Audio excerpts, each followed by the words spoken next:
Welcome.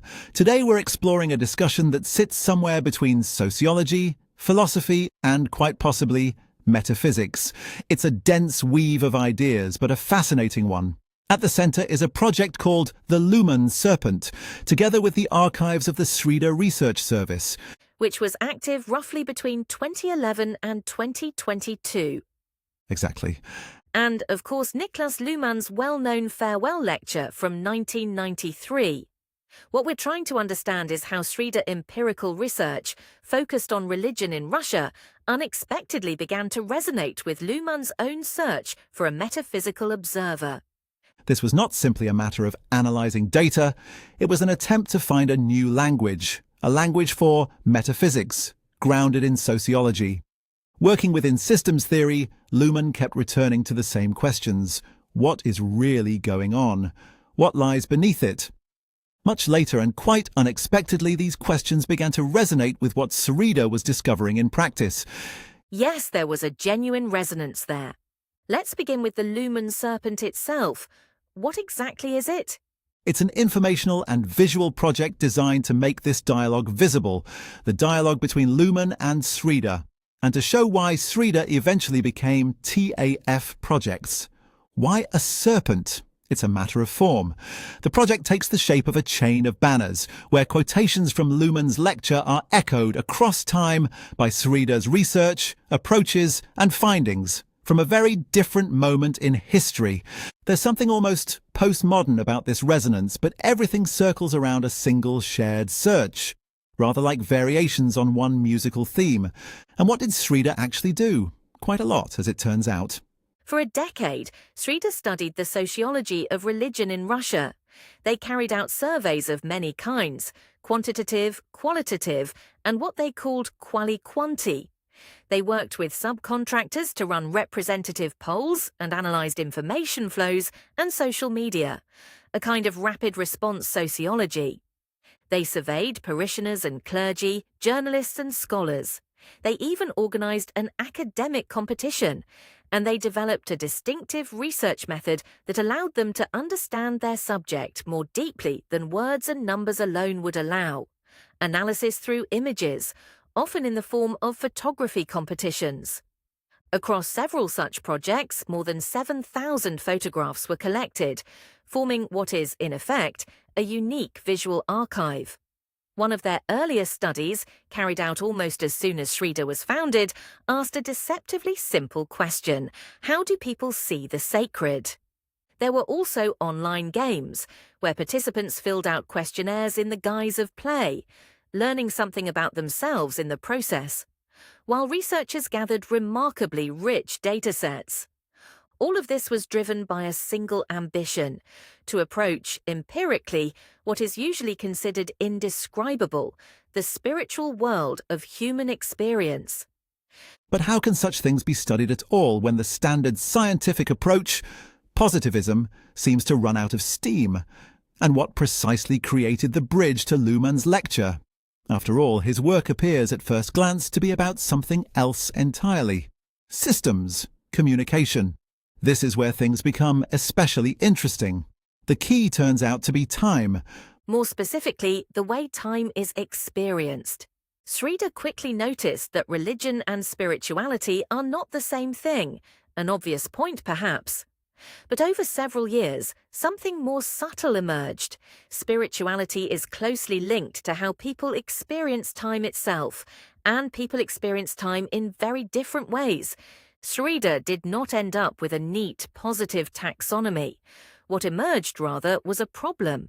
The most important things people were trying to describe often exceeded ready-made categories. This is where a phrase that emerged within the Sridhar team becomes useful: apophatic sociology. The word apophatic comes from theology and philosophy.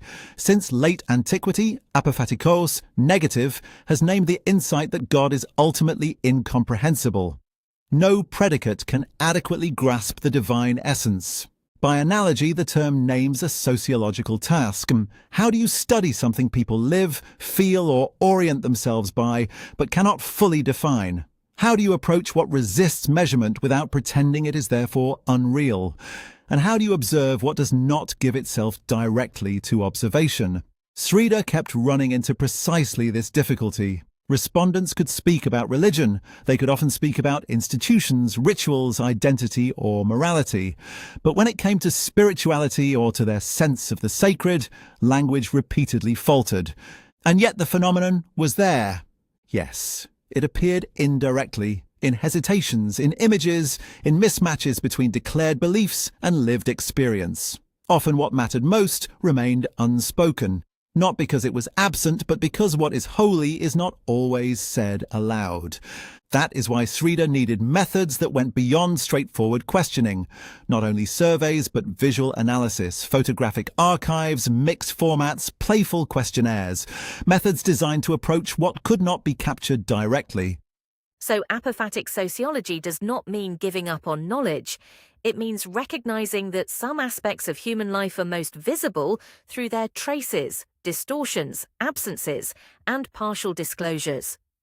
And one of Sridhar's most important discoveries was that this elusive register, spirituality above all, is bound up with the perception of time. Not merely with calendars or schedules, but with the lived texture of time, whether it is felt as empty or full, closed or open, inherited or emerging. Different people inhabit time differently, and spirituality seemed closely tied to that difference. And how does all this connect back to Luhmann? After all, he was searching for the observer. Exactly. Because what Sridhar was really developing was a way of observing where observation begins to fail, a way of working with what cannot be grasped head-on. And that leads to a further question. If spiritual experience, elusive as it is bound up with the perception of time, then what if time is not only what is lived or perceived, but also what does the observing? Isn't it time that observes us? Or are we observing time? Or is reality itself an observation of the observer by the observer? It's easy to lose one's bearings here. As the saying goes, the eye cannot see itself. Time, for time itself, becomes a blind spot. And at this point, a route into metaphysics opens up without abandoning physics. Few people would seriously claim that time does not exist in any physical sense. Seen this way, Sridhar's empirical research into identity, faith, values, spirituality, and time perception begins to look like a response, not a solution, but a response, to Luhmann's most difficult question. Not an answer exactly. Rather a hypothesis, a bold one. It became the basis for what would later be called applied time anthropology, and it explains why the project once known as Sridhar, originally focused on the sociology of religion, took on a new direction and a new name in 2025. It is now TAF Projects, the Time Anthropology Foundation. Could you restate that key hypothesis? What if the elusive metaphysical observer is time itself? Not abstract clock-based time, but lived time, experienced so differently by human beings. Perhaps it is precisely our reflection on these differences in temporal experience, and on what exceeds our language for them, that gives rise to the capacity to observe a system as a whole. And this reflection requires inner effort, the courage to attend to lived time, especially where it resists clear definition. In other words, in the fullness of life itself. There is a beautiful line in an ancient text that helps illuminate this anthropology of time. In a pure heart, another heaven is imprinted. The author is Evagrius Ponticus. It captures that inner moment of encounter perfectly. And on a more practical note, what Sridhar did can be summed up by an old Chinese saying, "Deceive heaven in order to cross the sea." In other words, through these methods, the observer slips into the field of observation almost unnoticed. So, time anthropology and projects like the Luhmann Serpent attempt both to investigate and to illustrate this human demand for meaning, a reaching beyond limits, while somehow remaining within them. A paradox, perhaps. Exactly. Time itself is paradoxical. Metaphysics may become an experience, but it is unlikely ever to become a natural science.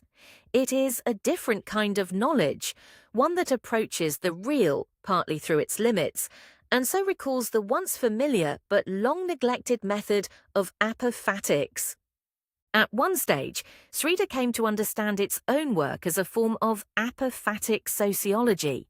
The phrase suggests a discipline attentive to what remains unnamed, to what cannot be conclusively measured, and to the way human beings gesture towards meaning before they can define it. In this sense, observing the metaphysical observer, as time anthropology attempts to do, becomes less a matter of pinning things down than of learning to read traces, absences, and thresholds of articulation.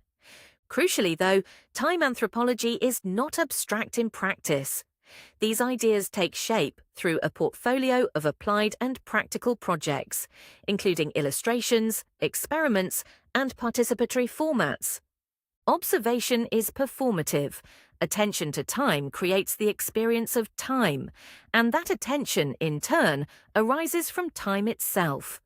That's why examples matter, demonstrations, illustrations, ideally interactive ones. Hence TAF's portfolio, art science projects, infotainment, competitions, surveys, and more. There's one final point. For many people, time is bound up with trauma. It can be a difficult experience. Contemporary culture often represses time, reducing it to its spatial trace, the past. We live, largely without noticing, in a culture of past time. Leaving it behind can feel almost therapeutic. In this sense, TAF's work has something of social art therapy. Projects that both investigate and support the metaphysical questions of contemporary life. So today we've followed a winding path. From fieldwork in the sociology of religion in Russia, through Luhmann's late 20th century theoretical reflections, to a bold and still developing hypothesis: time as a metaphysical observer. This is the core of applied time anthropology, to see time not only as clocks and schedules, but as something lived, something that conditions how people experience meaning, presence, weakness, freedom, and the sacred. Which may well be the key to a form of metaphysics that remains accessible to human beings. And if we return to Luhmann, and to the familiar image of the eye that cannot see itself, and if we accept the idea that the observer is created by observation, which is time itself, at once finite and infinite, temporal and eternal, time that is both within and beyond each of us, and yet lived by each of us, then one final question emerges. What are the blind spots in our own perception of time? Which of its faces do we recognize, and which do we overlook? And could the attempt to observe this change not only how we see the world, but also how time, in some sense, sees us? That is certainly a question worth lingering over. Thank you. It's been a pleasure to untangle this knot. Likewise, the subject really is inexhaustible.